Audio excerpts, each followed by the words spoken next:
नमस्कार, मैं कीना आज आप सभी के लिए पतंग कविता का सार लेकर आई हूँ। पतंग कविता है आपकी क्लास 12th में चैप्टर 2।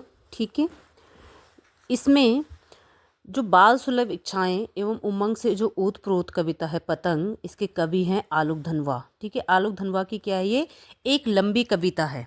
ठीक है, पतंग क्या है, उनकी एक लंबी कविता है और इस कविता का छोटा सा अंश क्या है उन्होंने यहाँ पर लिया है। ठीक है, जो बड़ी लंबी सी कविता है उसका एक छोटा सा अंश उन्होंने यहाँ पर लिया है। कवि ने यहाँ पर क्या बताया है कि जो बच्चे पतंग उड़ाने वाले हैं उनकी उमंगें, उनके सपने कितने रंगीन होते हैं। आसमान में ऊंचाइयों में उड़ती हुई उनकी पतंगें बाल मन को आकर्षित करती हैं। ठीक है, उनके मन को क्या करती हैं, वो आकर्षित करती हैं। साथ ही उन्हें ऊंचाइयों छूने के लिए प्रेरित भी करती हैं, यानी कि साथ में बच्चों को क्या करती है, ऊंचाई छूने के लिए प्रेरित करती है, जो ऊपर पतंग उड़ती है। ठीक है, बच्चे केवल ऊंचाइयों की सीमाओं को छूना ही नहीं चाहते, वरन उनके पार भी जाना चाहते हैं। पतंग उड़ाना हर बच्चे का क्या होता है, सपना होता है। बच्चे गिरते हैं, गिरकर उठते हैं और उठकर क्या होते हैं, संभलते भी हैं। फिर नई पतंग और उमंग के साथ मैदान में फिर से डटकर खड़े हो जाते हैं। यह उनकी जीने की इच्छा को बढ़ाने की प्रेरणा देती है, यानी कि जीने की जो इच्छा है बच्चे की उसको बढ़ाता है। ठीक है, अब देखिए कविता है सबसे तेज बौछारें गई, भादों गया सवेरा हुआ। अब जो कवि है, कवि ने पतंग, ठीक है, कवि ने क्या है, पतंग के बारे में बताया है। तो जो मौसम होता है सबसे तेज बौछारें का मतलब क्या है, जो बारिश का मौसम है और उसके साथ ही भादों का महीना भी चला गया है। और भादों का महीना क्या कहा जाता है, अंधेरा महीना कहा जाता है। तो कवि क्या कह रहा है कि जो भादों का महीना है वह क्या है, चला गया है। ठीक है, बीत गया है बारिश का महीना। अब जो सवेरा हुआ है वो किसके समान हुआ है, खरगोश की आंख के समान लाल और सुंदर सवेरा हुआ है। ठीक है, यानी कि शरद ऋतु का क्या हो गया है, आगमन हो गया। तो उसने क्या कहा, शरद अनेक पुलों को पार करते हुए आया है। तो जो शरद ऋतु है वो अनेक ऋतुओं को क्या है, पार करके आई है। अब जो शरद ऋतु है वो क्या करती है, अपनी मतलब शरद की तुलना किससे की गई है, साइकिल चलाने वाले बालक से की गई है। किससे की गई है, शरद यानी कि शरद ऋतु की तुलना साइकिल चलाने वाले बालक से की गई है।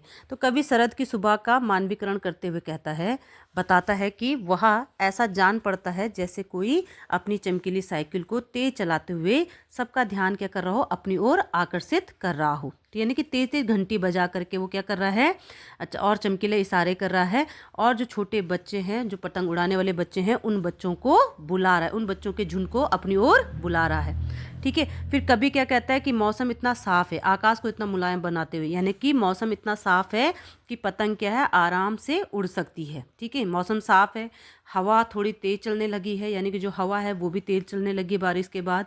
ठीक है, ताकि क्या है, जो पतंग है वो ऊपर आसमान में उड़ सके। ठीक है, तो यानी कि पतंग उड़ाने के लिए जो अनुकूल वातावरण होना चाहिए वो हो गया है। ठीक है, फिर उन्होंने कहा कि पतंग ऊपर उड़ सके, दुनिया की सबसे हल्की और रंगीन चीज़ उड़ सके। अब कवि ने क्या है, बच्चे के माध्यम से कहा है कि जो बच्चे हैं, बच्चे क्या चाहते हैं कि दुनिया के जो सबसे पतला कागज़ है और जो बांस की सबसे पतली कमानी होती है वो आसमान में उड़ सके। ठीक है, इसके माध्यम से कवि क्या मतलब कवि क्या बता रहा है कि जो बच्चे हैं पतंग के माध्यम से वो स्वयं को उड़ता हुआ देखना चाहते हैं। ठीक है, दुनिया का सबसे पतला कागज़ उड़ सके, यानी कि जो दुनिया का सबसे पतला कागज़ है वो आसमान की ऊंचाइयों को छू सके, बांस की जो सबसे पतली कमानी है वो उड़ सके। ठीक है, और फिर उन्होंने क्या कहा कि शुरू हो सके सीटियाँ, किलकारियाँ और तितलियों की इतनी नाजुक दुनिया। अब वो क्या कह रहे हैं कि इसी के साथ क्या शुरू हो जाए, जो बच्चों के मन में जो उमंग है पतंग को उड़ाने के लिए, ठीक है, वो क्या है, उनके मन की जो किलकारियाँ हैं, सीटियाँ हैं, वो शुरू हो जाएं, उनके मन में उमंग पैदा हो जाए। ठीक है, और जो तितलियाँ हैं उनकी नाजुक सी दुनिया क्या हो जाए, प्रारंभ हो जाए। ठीक है, तो अब देखिए इस पहले काव्यांश का मैं आपको क्या बता रही हूँ, व्याख्या बताती हूँ। कवि बताता है कि भादों के महीने की तेज बौछारों वाली वर्षा का मौसम बीत गया है, यानी कि जो तेज बारिश होती है, ठीक है, वो क्या हो गया है, खत्म हो गया है। अब जो सवेरा हुआ है वो बिल्कुल साफ स्वच्छ सवेरा हुआ है, और वो सवेरा किसके समान है, खरगोश की आंख के समान लाल है। ठीक है, अब उन्होंने शरद ऋतु का आगमन कहा है कि शरद ऋतु का आगमन हो गया है। ठीक है, शरद ऋतु का सवेरा हो गया है, वो सवेरा कैसा है, बड़ा ही सुंदर है। ठीक है, और जो शरद है वो अनेक मौसमों को पार करते हुए, अनेक ऋतुओं को पार करते हुए आया है।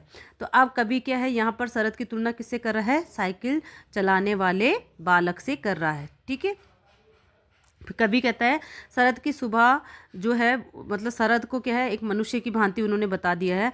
वो कह रहे हैं कि ऐसा लगता है जैसे कोई अपनी चमकीली साइकिल को तेज चला करके और घंटियां बजाते हुए आ रहा हो। ठीक है, घंटियां बजाते हुए, और शरद की यह सुबह अपने चमकीले इशारों से बच्चों के झुंड को बुला रही है। यानी कि जो शरद की सुबह है वो अपने चमकीले इशारों से पतंग उड़ाने वाले बच्चों को अपनी ओर बुला रही है। फिर वो कहते हैं इसने आकाश को और मुलायम बना दिया है, अर्थात बारिश के बाद अब मौसम क्या हो गया है, साफ स्वच्छ हो गया है और हवा भी थोड़ी सी क्या हो गई है, तेज चलने लगी है। तो जो पतंग है, ताकि वह पतंग क्या हो सके, आसमान में उड़ सके और उसके उड़ने के अनुकूल जो वातावरण चाहिए, परिवेश चाहिए, उसका निर्माण हो गया है।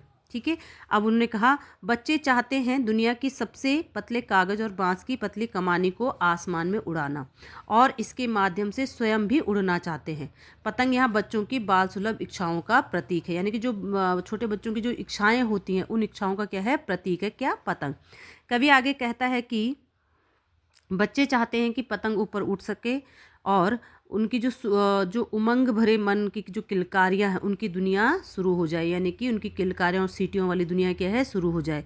इसी के साथ ही कवि तितलियों की नाजुक दुनिया की शुरुआत की बात भी करता है। यानी कवि कहता है कि इसके साथ ही किसकी दुनिया शुरू हो जाती है, जो नाजुक सी तितलियाँ होती हैं उनकी दुनियाएँ भी शुरू हो जाती है।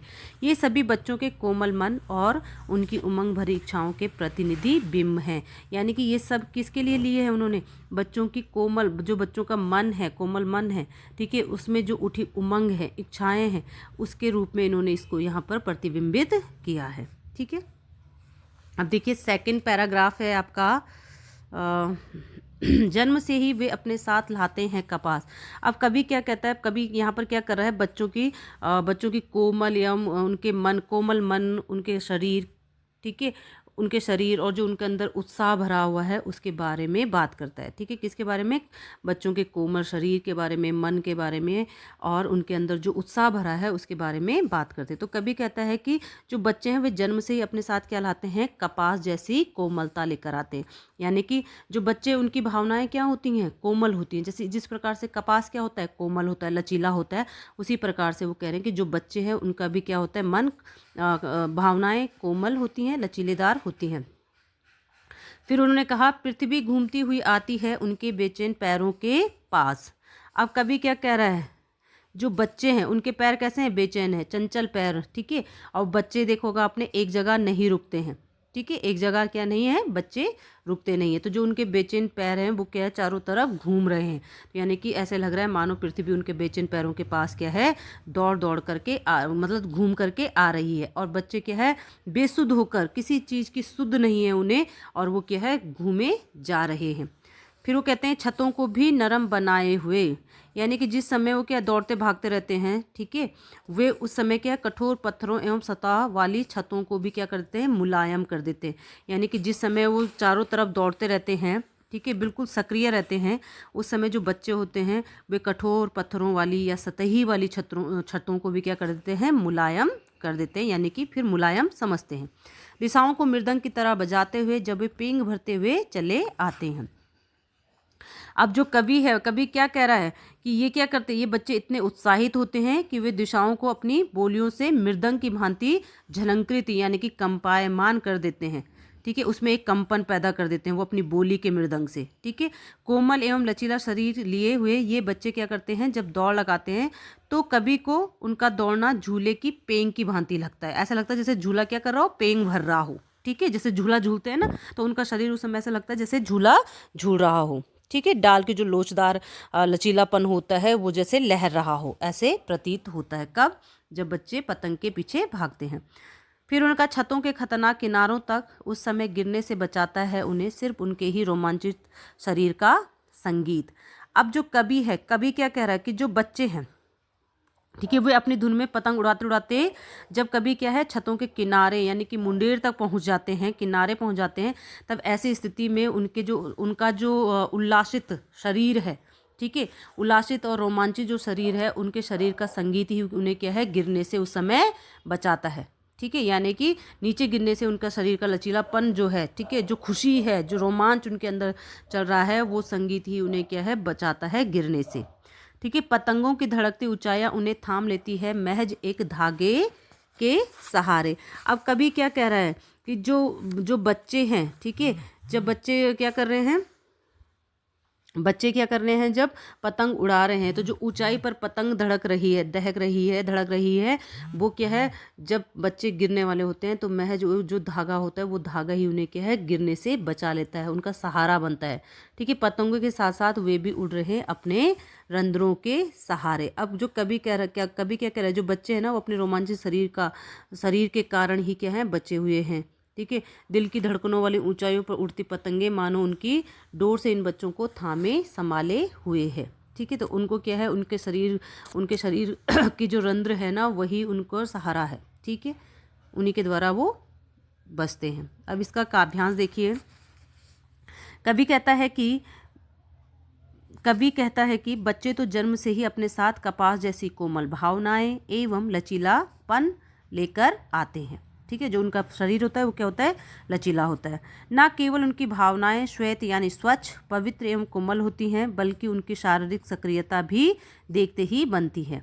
उनके बेचैन चंचल पैरों को तो थमने या रुकने की सुध ही नहीं रहती है। यानी कि जो उनके बेचैन पैर हैं, जो पतंग के पीछे भागे जा रहे हैं, उन्हें ना तो रुकने की होश है, ठीक है, और ना ही थमने की होश है।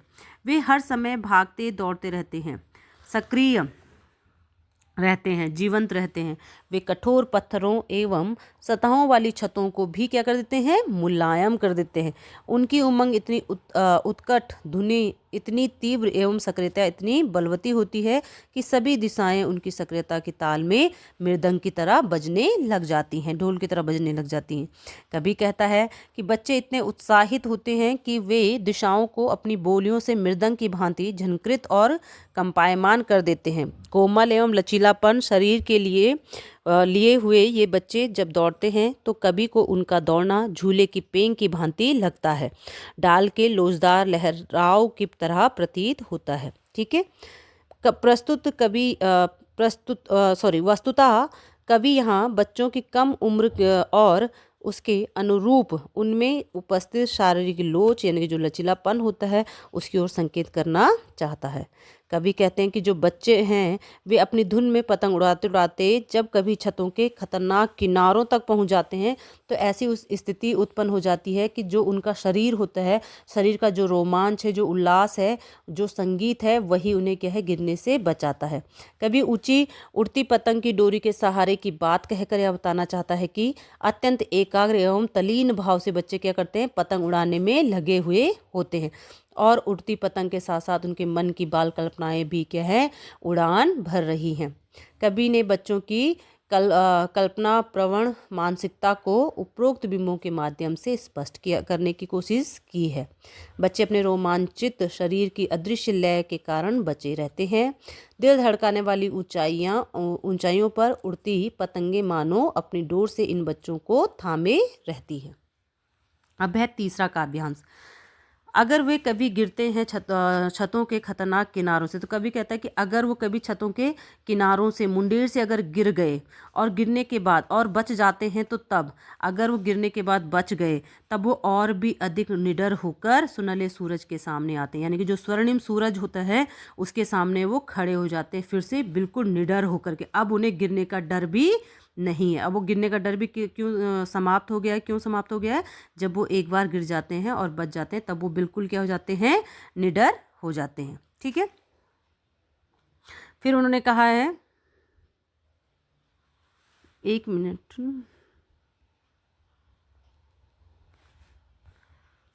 ठीक है, तो वो क्या कह रहे हैं उनको कि वे क्या हो जाते हैं, निडर हो जाते हैं। पृथ्वी और भी तेज घूमती हुई आती है उनके बेचैन पैरों के पास। अब कभी क्या कह रहे हैं, जो पृथ्वी है, ठीक है, वो और भी तेजी के साथ उनके पैरों के नीचे घूमने लग जाती है। यानी कि बच्चे और बेसुध होकर के मतलब छतों पर अपनी पतंग उड़ाने के लिए घूम रहे हैं। ठीक है।